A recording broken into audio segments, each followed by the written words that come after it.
Yo, what is up guys, it's me Eve again here playing Tokyo Ghoul Break the Chains. In today's video we're going to take a look at the new Arima that just dropped in with the new Carnival. We're going to talk about how good he is, how bad he is maybe, all of that. We're going to take a look at his kit. I'm going to say what I think about it, as well as if you should go or you should not be going for him. All of that in today's video. But before we start, obviously don't forget to like, subscribe, leave a comments. We're already on 600 subscribers, so we can keep going. Now I'm back and I can do more content for you. So if you don't want to miss any content, you can subscribe as well as join the Discord. If you don't want to miss the streams, I stream every day. We play Tokyo Ghoul, other games as well, other gacha games from the channel. So if you don't want to miss them, join the Discord. I always post notifications beforehand for the stream, so you know when I'm streaming. And you don't miss anything again. But let's take a look at the new Arima.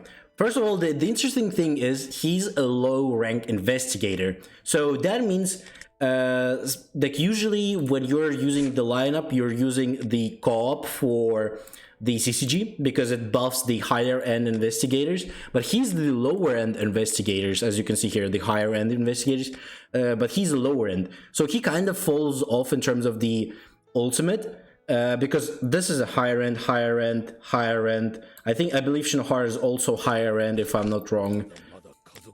Yes, he's also higher end. So like most of the characters that are in the CCG are higher end investigators. So if you're using co-op, that's already something that he's not gonna get full buffs from, you know what I mean? In that sense, it would be better probably to use this. If I'm not wrong, there is a lower end investigation here buff for him. It would be better than co-op. But if you're using him for a full CCG, then he actually doesn't get that like small amount of value, but still very useful in the game as well. Let's take overall on his basic stats, how he is looking. In terms of basic stats, he actually is pretty fucking good. Like attack number 2, CP number fucking 1, bro. Biggest CP character in the game, and attack number 2 is still very, very solid.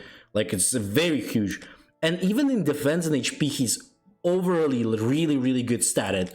Like the next one after him is Ol, and the only thing that Ol is like really, really worse than him is in terms of defense. But everything else, he is pretty much the same as Arima. But like, damn, Arima has a very high basic stats. That's like, it's really, really good for him. But in terms of the kit, we're going to take a look at that one as well, and we're going to talk about the kit as well here. So deal precise damage equal to 440% to attack to the enemy, so single target. Precision, when attacking, increase your pen rate by 25%. For every 10% your pen rate exceeds the target's block chance, and increase this skill's damage by 8% up to 32%. So he does want to, you know, attack as many times as possible to get this stuff going on. Like you need to get his stacks up a lot. When the battle starts, grant yourself Vanquish. When an allied CCG character uses an active skill, inflict the target 1 insight up to 4 stacks. Increase damage deal to target with a max stack of insight by 20%, and remove all stacks of insight from them after attacking. When the battle starts, inflict 2 stacks of insight to all enemies. The Vanquish increases your attack by 5%, your pen rate by 8%. When attacking with an enemy with insight, increase your attack by an additional 5% and deal extra damage equal to 150% of your attack. Insight increase damage taken by 4% and reduce crit defense by 5%. So in terms of his 0-star skills, he looks really good. Like I think this is really, really solid. He has some buffs for himself that makes him do more damage, and that's good. The crit defense, again, as I said on the stream whenever before, like when we just got the leaks, we were talking about him, and I said that crit defense is not the best. I think it would be better if he would just reduce defense, because again, crit defense and just pure defense is two different things. And I think it would be much better if this was just defense. Like reducing 5% of crit defense is basically nothing. You don't get much value from this. But if you're reducing full defense for 5%, that's much more bigger damage that he would have been doing. So in terms of like his 0-star skills, the only like bad thing I could see, or like something that is not like too interesting, is this one. Other than that, he looks pretty solid with just his 0 stars. For first star, for each allied CCG character on the field, increase your attack-related stats by 3% up to 12. For when all allied characters are CCG characters, increase your basic stats by 15%, crit rate by 10, and damage deal by 10%. So this is another great star. Like 1 star for sure needed if you're going for this guy. Like you definitely want to have at least 1 star on him, because this is a huge buff. Like you're getting for free 15% basic stats increase, 10 crit rate, as well as just damage yield in general plus 10%. That's huge. Like that's actually a big amount of buff. Applying weak increases attack related stats by 8% for 1 turn. Nothing too crazy there. When you deal crit damage, grant all characters Triumph for 1 turn, and grant yourself a 1 turn effect that evades 1 active skill. This effect can trigger only once per turn, so he basically has a free alert. That's basically. Increase attack related stats by 8%, life steal rate by 12%. When your HP is above 70, you are immune to debuffs and crowd control effect, and all your stats cannot be reduced below their base values. So this is actually very interesting. Like in terms of just purely like his passive, this is very interesting. I think he gets himself evade, so that's already huge, but then he also can be debuffed and crowd controlled while he's still like mostly on max HP basically. So if you're playing a mirror match, so CCG versus CCG, and your opponent is using like let's say Shinohara, the new Shinohara, he is a full-on debuffer that doesn't do much of a damage.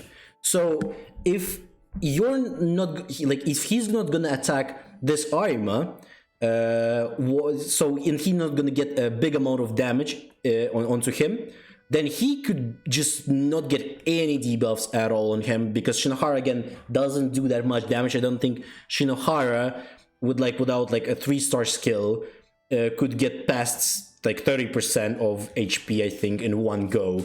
I don't think it's possible for him. So he might not even get like any debuffs from the first turn. For example, he's not attacking you with an AoE skills or anything like that, and like attacking your other units. Then like this could be really big. I think this is interesting that they did only for 70%, so like less than that he gets like basically this is reduced, kind of like a balance thing for him. But I think this is solid. This is not something like too crazy. I wouldn't say like this is making this guy extremely broken. Evade could be very interesting. I'll have to again, I will need to see how he performs overall throughout these like few next weeks, because again, this is very early. I only saw like a few people who play him in the RTA, and most of them were huge whales who already have him on like more higher than D, like not at triple S yet, but on very higher end, as well as they almost have like they have an on MR as well. So on that side, it's a little bit sketchy how he will perform. He doesn't feel as like OP as it could get, in terms of 3-star skill here. Third star. Grand Power Burst increases your whole team's damage dealt by 10%. This is actually a very decent one. I think one of the probably best power bursts in the game. That's for sure. For 10% is really good. So overall, what I think about this guy, if you're going for him, I definitely recommend trying to get him at least to 3 stars. Like at least 1 star is definitely like, if you're not going to get him at least to 1 star, there is no point in actually getting him. 3rd star is like a good quality of life change, because like again it give you a few good buffs. So it's like doesn't buff you crazy, like only 8% here on the attack related stats, but it does give you this immunity as well as the evade that you will really need to survivability for the survivability. So that's something for you to think about when you're gonna be, for example, summoning on him.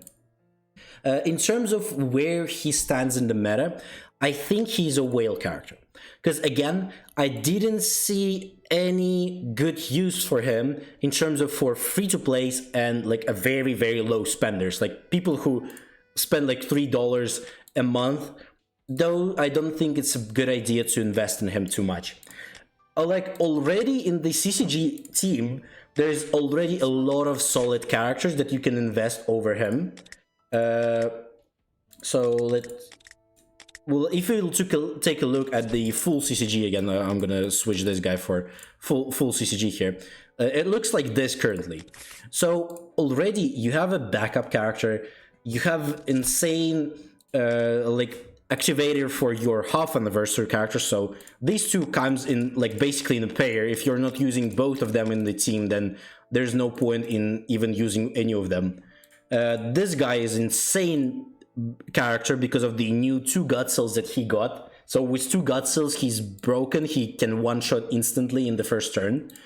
This guy is also insane overall in terms of like, you know, in the very higher end investments. He can easily like be a monster in this game, like one of the better characters in this game for sure. But then where do you put this guy, the new Arima? Because he needs to scale, like as you can see again, he needs to scale his buffs here. The good thing, he's got a pen rate that's really good, because again versus Anteku, for example, pen rate is really, really good. He has some a few like good buffs for himself that he does. I don't think this one that this debuff is too insane or anything like that. The damage taken is definitely good, but overall crit defense, I'm not really big fan of it. Good buffs here as well on the 1-star, but I don't think he is quite enough to be replacement for any of these characters, to be honest. I saw people cutting him for the Psy Arima because again they don't have investments on Psy Arima. So the only time that you actually want to have this Arima if you don't have a full CCG build. So if you don't have, for example, you're not a CCG player, but you're looking forward to building CCG player, CCG team, and for example, you don't have a lot of investments on one of these characters who are, both of them are Carnival units, and you have you have invested a lot, you got this, for example, guy to like D, then you can definitely switch one of them, and that would be much more better than using one of them with like a very low investment. That's, I think, the only reason why you would go for him. Other than that, he feels like a whale character. Like, he is okay-ish. I thought a few whales on the RTA that did perform, like he was doing a decent amount of damage, but he wasn't doing anything crazy. Like this Arima was doing more damage. This Arima with 2 gut cells was doing much more damage than him. This guy was just there for the procs as well as just decent damage as well. Like he doesn't do anything crazy, I would say. Like he doesn't do some crazy shit that makes like the CCG broken or anything like that, if you know what I mean. He doesn't get insane amount of buffs. He does decent damage, but again, it doesn't go beyond what you would see with, for example, in Anteku with this guy is doing insane amount of damage to as well as an AoE damage, like basically one-shotting on 3rd turn. Even the mirror match with Anteku, he could one-shot. And this guy just doesn't do anything too crazy there. I think he's more of he's solid pick, but again, only for those who are really looking to build a CCG and you don't have investments in the other like meta CCG units currently. He could be a replacement for some of them, but I don't think he's quite yet like good for the meta current meta as well as the current CCG team. But you could definitely try to run 4 Arimas there if you want to in the full team, but again then you're losing value because this guy can't do his AoE damage on the first turn. Be sure to know that again. If you're not using Amon, you're wasting like your value on him. In terms of like a free-to-play option of CCG, you could also run something like this if you, again, don't have investments, maybe probably if you don't have Chief, I would say, because a lot of people probably don't have Chief. This is something you can run. For now, again, you probably new players on TGA don't have the backup Matter as well, so you replace him with Rangy and you can run something like this. It should be okay. I would say this is a decent team, but again, he doesn't shine too much in here. In terms of star-ups, how many stars again you should go? Focus on getting at least 1 star if you want to use him. 3 stars, just a quality of life basically buff. It's not like really insane, but definitely not the worst thing ever. So I would say 1 star is must-have. 3 star is good. If you can get to 3 stars, try to go for it if you're again gonna be using him overall. Overall, my thoughts, he's definitely better than mid, but I'm not gonna say that he is like on the level of characters when you need to, you're like must summon. Like he's not a must summon character, that's for sure. Other than that, hopefully you liked the video. Don't forget to like, subscribe, leave a comment. As well as tell me what you think about him in the comments below. Again, we'll need to see a little bit more of how he's gonna play, how he's gonna perform overall in the RCA, and then we can talk better about how he's like doing overall. Other than that, hopefully again you have a great day, and I'll see you on the next one.